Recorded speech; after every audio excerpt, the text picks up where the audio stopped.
கலப்படனை சர்ச்சையிலும் திருப்பதி ஏழுமலையான் கோயிலில் கடந்த 10 நாட்களில் 36 லட்சம் லட்டுகள் விற்பனையாகியுள்ளன. கடந்த ஆட்சியின் போது விலங்குகள் கொழுப்பு கலந்த நெய்யில் லட்டுகள் தயாரிக்கப்பட்டதாக சர்ச்சை எழுந்தது. லட்டு சர்ச்சை பரபரப்பை ஏற்படுத்தினாலும் திருப்பதிக்கு வரும் பக்தர்கள் எந்தவித தயக்கமுமின்றி லட்டுகளை வாங்கிச் செல்கிறார்கள். லட்டு கவுண்டர்களில் வழக்கம் போல பக்தர்கள் வரிசையில் நின்று ஆர்வத்துடன் லட்டுகளை வாங்கிச் சென்றனர். இந்நிலையில் கடந்த 14ஆம் தேதி முதல் 23ஆம் தேதி வரை சுமார் 36 லட்சம் திருப்பதி லட்டுகள் விற்பனையாகியுள்ளதாக தேவஸ்தானம் தெரிவித்துள்ளது. கடந்த 19 முதல் 23ஆம் தேதி வரையிலான 5 நாட்களில் மட்டும், அதாவது லட்டு மீதான சர்ச்சை உச்சத்தில் இருந்த நாட்களில் 17 லட்சத்திற்கும் மேற்பட்ட லட்டுகள் விற்பனையாகியுள்ளன. சராசரியாக நாள் ஒன்றுக்கு 3 லட்சத்திற்கும் மேல் லட்டுகள் விற்பனையாகியுள்ளன.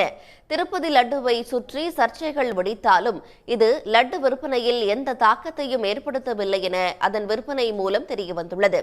அதேபோல லட்டுவின் சுவை முன்பை விட கூடியிருப்பதாக பக்தர்களும் தெரிவிக்கிறார்கள். உடனுக்குடன் செய்திகளை தெரிந்து கொள்ள சன் நியூஸ் பெல் ஐகானை கிளிக் பண்ணுங்க.